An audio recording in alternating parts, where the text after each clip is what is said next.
আজকের এই ক্লাসটিতে এমন কিছু ইম্পর্টেন্ট জিকে কোশ্চেন আনসার নিয়ে আলোচনা করব যেগুলি গ্রাম পঞ্চায়েত এক্সামে আসার প্রবল সম্ভাবনা রয়েছে। তো চলো তাহলে কোশ্চেন আনসারগুলো দেখে নেওয়া যাক।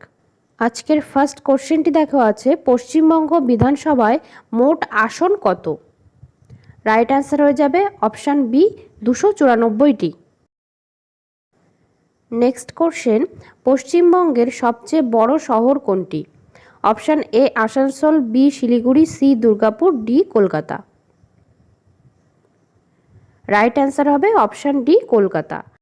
এবং শিল্পের দিক দিয়ে যদি দেখি তাহলে সেক্ষেত্রে আসানসোল এবং দুর্গাপুর এগুলি হচ্ছে অন্যতম, আর শিলিগুড়ি হচ্ছে বাণিজ্যিক দিক দিয়ে অন্যতম।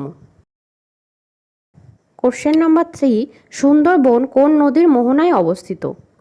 Option A Ganga, B Yamuna, C Brahmaputra, D Damodar. এই যে সুন্দরবন, এটি মূলত গঙ্গা, ব্রহ্মপুত্র এবং মেঘনা এই তিনটে নদীর যে মোহনা, তার মোহনায় গড়ে ওঠা বদ্বীপ। কিন্তু এখানে যেহেতু তিনটে একসঙ্গে কোনো অপশান নেই, তো এরকম থাকলে তোমরা তখন রাইট অ্যান্সার করবে গঙ্গা। তাহলে এখানে আমাদের রাইট অ্যান্সার হবে option A Ganga. Question number 4 দেখো বলেছে, পশ্চিমবঙ্গের হাইকোর্ট কোথায় অবস্থিত?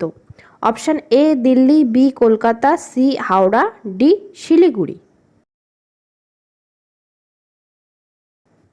রাইট অ্যান্সার হবে option B Kolkata.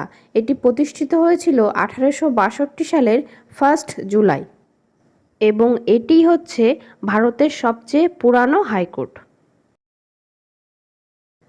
Next question, পশ্চিমবঙ্গের মোট জেলার সংখ্যা কয়টি?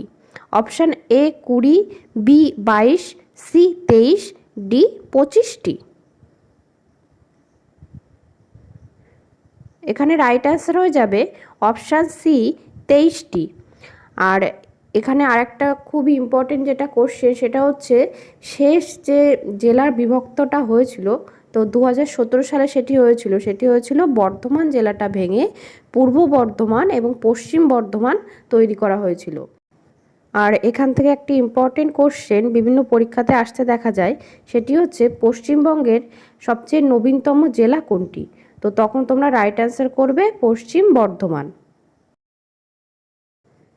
নেক্সট কোশ্চেন, পশ্চিমবঙ্গের রাজধানীর নাম কি? Option A Kolkata, B Asansol, C Durgapur, D Siliguri. Right answer option A Kolkata. Next question, পশ্চিমবঙ্গের প্রধান নদী কোনটি? Option A Yamuna, B Ganga, C Brahmaputra, D Godavari. এর আগেও কয়েকটি ক্লাসে আমি তোমাদেরকে গ্রাম পঞ্চায়েতের জন্য কিছু ইম্পর্টেন্ট জিকে কোশ্চেন আনসার নিয়ে আলোচনা করেছি। তোমরা যারা সেই সমস্ত ক্লাসগুলি দেখোনি তারা অবশ্যই প্লেলিস্ট থেকে ক্লাসগুলিকে দেখে নেবে। আর এই ক্লাসটি কেমন লাগছে অবশ্যই ক্লাস শেষে কমেন্টে জানিও এবং ক্লাসটিকে অবশ্যই শেয়ার করে দিও, আর ভালো লাগলে অবশ্যই লাইক করে দিও। এখানে আমাদের রাইট অ্যান্সার হয়ে যাবে অপশান বি গঙ্গা নদী। এবং দক্ষিণ ভারতের দীর্ঘতম ও প্রধান নদী হচ্ছে গোদাবরী। একে দক্ষিণ ভারতের গঙ্গা নামেও ডাকা হয়। কোশ্চেন নাম্বার 8, দার্জিলিং কোন জেলায় অবস্থিত? Option A Kalimpong, B Jalpaiguri, C Darjeeling জেলা, ডি উত্তর দিনাজপুর। তো এখানে কিন্তু রাইট অ্যান্সার হয়ে যাবে অপশান সি দার্জিলিং জেলা। কোশ্চেন নাম্বার 9, পশ্চিমবঙ্গের উচ্চতম পর্বতশৃঙ্গ কোনটি? Option A Sandakphu, B tiger hill, C Kalimpong hill, D Darjeeling hill. Right answer হবে অপশান এ সান্দাকফু। এর উচ্চতা হচ্ছে 3636 মিটার প্রায়। আর এটি আছে, এর অবস্থান হচ্ছে পশ্চিমবঙ্গ ও নেপাল সীমান্তে দার্জিলিং জেলাতে এটি অবস্থিত। আর এটি সিঙ্গালীলা পর্বতের সর্বোচ্চ শৃঙ্গ। নেক্সট কোশ্চেন, পশ্চিমবঙ্গের বর্তমান মুখ্যমন্ত্রী কে? Option A Narendra Modi, B Suvendu Adhikari, C Mamata Bandyopadhyay, D R N Ravi. Right answer হয়ে যাবে অপশান বি শুভেন্দু অধিকারী।